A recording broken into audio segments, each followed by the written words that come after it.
Alors bienvenue dans cette vidéo sur Codesys. Dans cette partie de la formation, nous allons vous faire quelques rappels sur tout ce qui est connexion à l'équipement, debug, chargement des codes sources, chargement du programme. Alors nous allons nous connecter à notre programme automate, le mettre en run afin qu'il s'exécute normalement et nous allons voir une première fonctionnalité qui est le point d'arrêt. Le point d'arrêt, il permet d'exécuter votre programme en mode plus ou moins pas à pas, afin d'aller identifier les éléments, les étapes du programme qui pourraient causer problème lors d'une mise en service ou de la mise au point d'une fonctionnalité. Donc pour créer un point d'arrêt, nous allons pouvoir nous positionner sur une ligne d'exécution de notre programme, effectuer un clic droit et cliquer sur Nouveau point d'arrêt.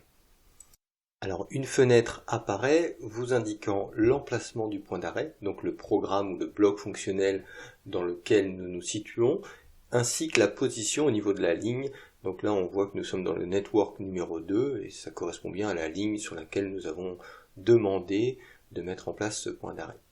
Donc nous pouvons valider en cliquant OK et nous pouvons aussi cocher la case activer le point d'arrêt immédiatement. Donc si nous ne la cochons pas, le programme continuera de s'exécuter de manière traditionnelle. Si nous l'activons, le point d'arrêt va s'exécuter et à l'arrivée à ce point d'arrêt, le programme va stopper et attendre votre intervention pour passer à la suite.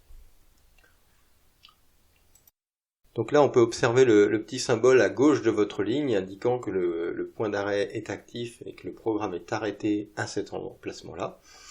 Donc pour passer à la suite, nous pouvons soit recliquer sur la flèche Start afin de redémarrer le programme qui va continuer de s'exécuter et se réarrêter à ce point d'arrêt lors du prochain tour de cycle. Soit nous pouvons passer en mode pas à pas, ce qui activera l'exécution du programme jusqu'à la prochaine ligne de programme, mais même à l'intérieur de notre bloc fonctionnel. Ce qui nous permettra de voir étape par étape le déroulement de l'exécution au sein même de notre bloc fonctionnel avant de passer à la suite. Une autre fonctionnalité qui peut être très utile lors de la mise au point, potentiellement au bureau lorsque vous ne disposez pas encore du matériel physique, vous pouvez aller dans le menu en ligne, cliquer sur le mode simulation et tout votre programme s'exécutera en mode simulation. Donc vous continuerez de la même manière à travailler avec votre automate. Vous pourrez faire en ligne, accéder au système, démarrer l'automate, l'arrêter et tout se déroulera de la même manière comme si l'environnement chargeait le programme, le compilait, le chargeait dans l'automate physique, mis à part que ça le fera mais en simulation. L'exécution de votre programme se déroulera de la même manière. La seule différence est que l'accès aux entrées-sorties ne sera pas actualisé et de la même façon pour les entrées-sorties déportées. Donc typiquement dans notre exemple, le bus Ether4 ne fonctionnera pas. Mais cette solution vous permet malgré tout de bien débugger toute l'exécution de votre programme, de valider pas mal de fonctionnalités sans avoir de matériel.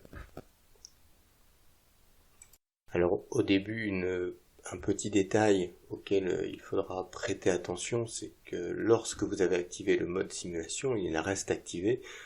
Donc il peut vous arriver des surprises en tentant de charger votre automate alors que le mode simulation est activé et vous ne chargerez rien du tout.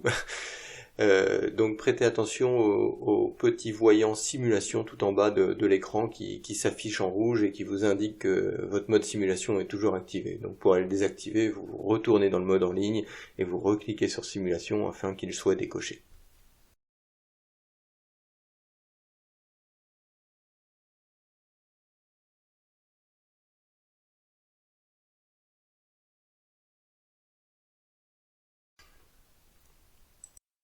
Concernant les chargements automates, une autre chose que vous avez pu remarquer lors des différentes vidéos, lorsque nous nous connectons à notre automate, que nous souhaitons le charger, on nous propose 3 choix: de se connecter en effectuant un changement en ligne, de se connecter en effectuant un téléchargement ou de se connecter sans changement. Le changement en ligne vous permet comme son nom l'indique, de faire un changement en ligne, c'est-à-dire de charger les modifications dans votre programme automate sans passer par l'état stop. Donc c'est une fonctionnalité qui est plutôt utile lorsque vous intervenez sur une machine en cours de fonctionnement. Le se connecter avec téléchargement met votre automate en stop, recharge toute l'application. Il vous sera nécessaire de le remettre en marche vous-même. Dans certains cas, la connexion avec téléchargement sera obligatoire, par exemple si vous changez des paramètres sur vos entrées-sorties ou sur la communication. Et le se connecter sans changement se connecte et vous permettra de visualiser le fonctionnement de votre programme, mais ne chargera aucune des modifications effectuées. Il faudra bien prêter attention à l'actualisation du projet d'initialisation. Le projet d'initialisation, c'est ce qui fait que votre programme sera mémorisé à la coupure de l'automate. Si vous n'actualisez pas votre projet d'initialisation en fin de mise en service, vous risquez d'avoir des surprises en cas de coupure de courant. S'il n'y avait pas eu de projet d'initialisation précédemment chargé dans l'automate perdra tout son programme. S'il y en avait déjà un, l'automate redémarrera sur la version précédente. Donc en fin de mise en service, pensez bien à actualiser ce projet d'initialisation, ça vous évitera quelques surprises. Toujours pour le debug et la correction des erreurs potentielles dans votre programme, vous pouvez remarquer la fenêtre des messages qui se situe tout en bas de votre fenêtre, dans laquelle vous pouvez voir toutes les informations concernant votre projet, la compilation, les avertissements et aussi les erreurs. Donc vous pouvez, avec ces trois boutons erreur, avertissement et message, filtrer ce qui est affiché dans cette fenêtre de message. Et donc c'est à cet endroit, lorsque vous faites une erreur sur le nommage d'une variable, sur une affectation, sur un point-virgule oublié dans le langage structuré ou quelque chose qui ne passe pas à la compilation, c'est à cet endroit que vous allez le voir. Et lorsqu'une erreur apparaîtra, vous pourrez double-cliquer dessus pour que automatiquement Codesys vous envoie au bon endroit du programme, le programme concerné, la ligne concernée par cette erreur. Donc nous allons faire un essai et nous allons renommer par un nom qui n'existe pas notre bloc fonction moteur, et nous allons voir qu'en faisant créer, générer le code, l'environnement va nous générer une erreur. Donc nous renommons notre bloc fonction par fbmoteur ZZZ, ce qui n'existe pas.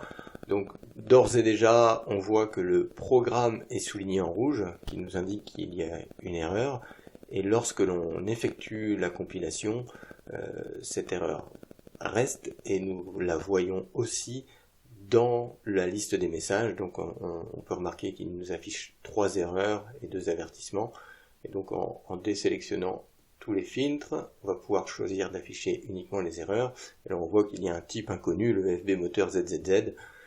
Donc en double-cliquant sur l'erreur, ça nous amène directement à l'endroit de l'erreur. Donc lorsque nous avons corrigé le nom du bloc fonctionnel, on voit que le nom d'instance a été réinitialisé à fbmoteur_0, ce qui est toujours une erreur et ce qui empêche toujours la compilation. Donc on voit les erreurs s'afficher pareil dans la fenêtre de message. Donc il va falloir renommer le nom du moteur par moteur 2, qui était le nom de moteur précédemment utilisé, afin d'éliminer toutes les erreurs. Nous allons voir une dernière fonctionnalité qui peut être plutôt pratique pour sécuriser un petit peu vos projets et aussi potentiellement vos clients, cela dépend de la stratégie. Vous avez la possibilité de charger le code source, donc c'est-à-dire votre projet, directement dans l'automate, afin de pouvoir le récupérer lors d'une intervention future, ce qui permet à quelqu'un d'autre aussi de venir récupérer le projet dans l'automate et d'éviter des erreurs de sauvegarde ou de... Voilà. Lorsque vous êtes en ligne, vous allez pouvoir faire fichier et charger le code source de l'automate. Codesys va vous proposer de choisir l'automate dans lequel vous souhaitez charger ce code source. Donc nous allons choisir notre PFC100. Nous allons cliquer sur OK et il va ensuite aller charger tout notre projet directement dans l'équipement. Alors il vous demande une petite confirmation afin de sauvegarder votre projet avant de l'avoir chargé. et le chargement s'effectue. Donc il est un petit peu plus long ce chargement qu'un simple chargement de programme. En l'espace de 10 à 15 secondes, ça devrait être bon. Cette fois-ci, nous allons faire l'opération inverse, nous allons fermer notre projet Codesys. Et avant même d'ouvrir un projet, nous pouvons aller dans Fichier et décider de charger le code source de l'automate. Donc nous allons cliquer sur ce bouton qui va nous permettre d'aller récupérer le projet dans l'automate s'il est présent. Codesys nous propose de sélectionner la cible dans laquelle nous souhaitons tenter de récupérer le projet. Et il va aller directement rechercher si le projet existe. S'il y a besoin de s'authentifier sur l'automate, il va nous le demander. Donc là, nous allons saisir le nom d'utilisateur et le mot de passe. Et une fois validé, il récupère tout le projet et va ensuite nous proposer de l'ouvrir et de le sauvegarder sur notre PC.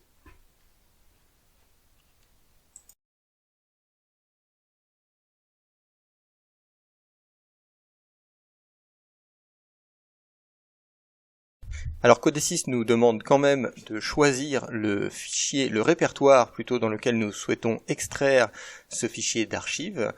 Une fois que nous validons cette demande, le projet est récupéré depuis l'automate et vous pouvez naviguer dedans tel que vous l'aviez à l'origine. Voilà, c'est fini pour cette dernière vidéo sur les quelques petits outils de debug et de chargement de programmes. Je vous souhaite une bonne continuation sur vos projets de développement autour de Codesys.